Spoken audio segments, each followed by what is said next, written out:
Videoon har'aa kun barattoota yeroo dubbistan sooshaal miidiyaa garaagaraa teekstii notifikashiiniiwwan garaagaraa isin jeeqanii dubbisa keessan addaan kutuudhaan gara sooshaal miidiyaa deemtaniif viidiyoo rakkoo keessan furuun isiniif qabadee dhufeen jira. Viidiyoo kana keessatti tiyoorii qofa osoo hin taane piraaktikaalii akkamitti silkii keessan irraa notifikashinii silkii keessanii cufuu akka dandeessan akkasumas immoo diijitaal weelbingii keessan akkamitti akka sirreessuu dandeessan tokko tokkoon isinitti hima jechuudha. Viidiyoon kun I hope barattoota baay'ee garagaaraa yeroo amma jiru keessatti barattoonni baay'een osoo dubbisanii osoo hin jaallatiin tiiktookii seenanii tiiktookii irra sa'aatii 2-3 turanii achi booda miirri gaabbii miirri ceephoo yeroo itti dhaga'amu ni argina jechuudha. Viidiyoon har'aa kun rakkoo barattoota kanaa 100% completely ni fura jedhee yaada jechuudha. Kanaaf haga xumuraatti na wajjin turaasanii jechuu barbaada. Warri YouTube chaanaalii kana subscribe hin goone please YouTube chaanaalii kana subscribe godhaa. Kallattiidhaan gara yaada keenyatti adarbe. Tokkoffaa irratti sooshaal miidiyaadhaan distiraakt akka hin taaneef dubbisa keessanii gara sooshaal miidiyaa akka hin deemnee fi wanti gochuu qabdan inni jalqabaa notifikashinii bilbila keessanii cufuudha jechuudha. Kana gaafa isiniin jedhu notifikashinii bilbila keessanii banaadha yoo ta'e eenyu telegiraamii irraa teekstii akka isinii barreesse eenyutu viidiyoo akka gadhiise wantoota kana fakkaatantu gara bilbila keessanii dhufaa jechuudha. Gaafa kana isin dubbisa keessan dhiistanii gara telegiraamii, gara tiiktookii, gara feesbuukii deemtu. Gaafa sana daqiiqaa 5 fayyadamtaniiti daqiiqaa 30 sa'aatii 1 sa'aatii 2 sa'aatii 3 akka fayyadamtanii booda of argitu jechuudha. Kanaaf notifikashinii bilbila keessanii cufuu qabdu jechuudha. Akkamitti akka cuftan tokko tokkoon fakkeenya wajjin isinitti agarsiisu. Jalqaba irratti wanti gochuu qabdan notifikashinii keessan cufuuf appilikeeshinii fayyadamtan like feesbuukii ta'uu danda'a, yuutuubii ta'uu danda'a, telegiraamii, tiiktookii wanta garaagaraa ta'uu danda'a. Isa maal gootu kliik gootu fakkeenyaaf amma instaagiraamii irratti isinitti agarsiisu. Instaagiraamii kana edda kliik gootanii booda asirratti aappii infoo kan jedhu jira. Bilbila kamirrattiyyuu wal fakkaataadha siistamii isaa waan ta'eef aappii infoo kan jedhu tuqxu jechuudha. Achiin notification kan jedhu jirti argaa jirtu yaada. Notification permission storage wanta jedhamu jira. Notification isa kana kliik gootu jechuudha. Notification yoo ilaaltan ta'e notification kun maalidha? Banaadhaan margitanii amma wanti kun hunduu gaafa meseejiin dhufu gaafa viidiyoo koolee alertiin garaagaraa dhufu na qaqqaba jechuudha. Kanaafuu maal gochuudhaan notification hundumtuu akka hin qaqqabne yoon barbaade notification ishii kana nan tuqaa jechuudha. Ishii pilaas taateetu kana deebiseen tuqaa jechuudha. Gaafa tuqu kanaan booda notification na qaqqabu tokko iyyuu hin jiru jechuudha. At your request Android is blocking this app notification from appearing on this device. Bilbila kana irratti notifikashinii kanaan booda na qaqqabu jiru jechuudha. Garuu yoo deebisee banii notifikashiniiwwan garaagaraa yeroo daataa banu na qaqqabu jechuudha. Kanaaf immoo notifikashinii kun cufameera taanaan Instaagiraamii irraa notifikashinii na qaqqabu tokko illee jiru jechuudha. Utuun distiraakt hin ta'in dubbisa koo irratti more focus gochuu nan danda'a jechuudha. Akkasuma appilikeeshiniiwwan garaagaraa bifa kanaatiin cufuu dandeessu. Telegiraamii ta'uu tiiktookiis wanti cufuu dandeessu jechuudha. Kanaaf akkuma nama isiniin jedhetti notifikashinii bilbila keessanii cufuu qabdu jechuudha. Inni tokkoffaan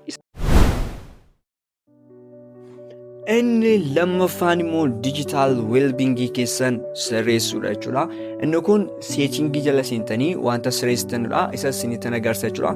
Gabaabumatti diijitaal weelbingii kana isiniif ibsuudhaa fi like appilikeeshinii fayyadamtan tokko yeroo muraasaaf cufuu jechuudha guutummaan guutuutti. Telegiraamii yeroo muraasaaf cufuu akka deebitanii hin banneetti jechuudha.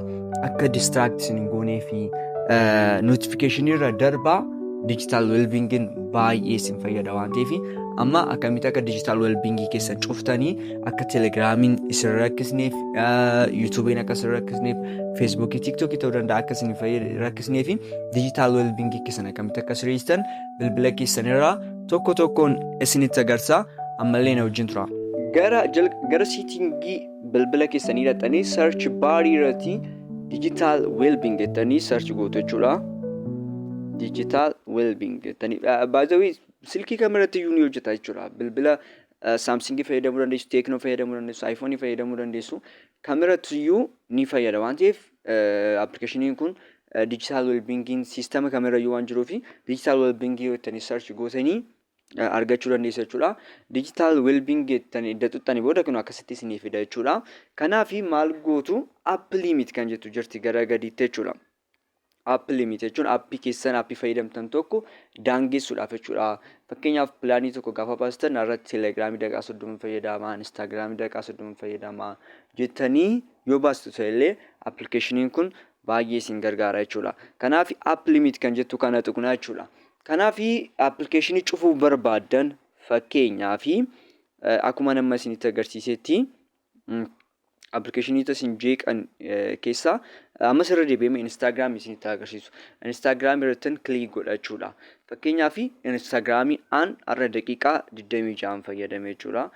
Eshi kanaafuu maaliin godhaa? Instagramiin kana booda akka hin jeeqnee fi dhaqeeni app timer kan jettu jirti. App timer ishii kanan tuqaa jechuudha. Kanaaf this app limit for Instagram will reset at midnight jedha.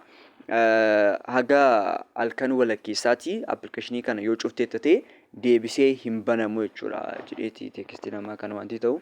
Kanaaf maaliin godha jechuudha? 0 irraan kaa'aa jechuudha dhufe. 0 minute jechuudha. Kana booda fayyadamuun barbaadu guyyaa har'aaf jedhee 0 minute irraan kaa'aa jechuudha. Kanaaf okay kan jedhu tuqaa jechuudha. Akkuma argitan mallattoon gurraachi irra kaa'ameera jechuudha. Kanaaf amma dhaqee nama fakkeenyaaf duubatti deebi'een appilikeeshinii Instagramii na fayyadamu yoo ta'e appilikeeshiniin Instagramii yeroo muraasaaf akka cufame natti agarsiisa jechuudha. Fakkeenyaaf Instagramiin ishee asirratti argitan kana ilaala.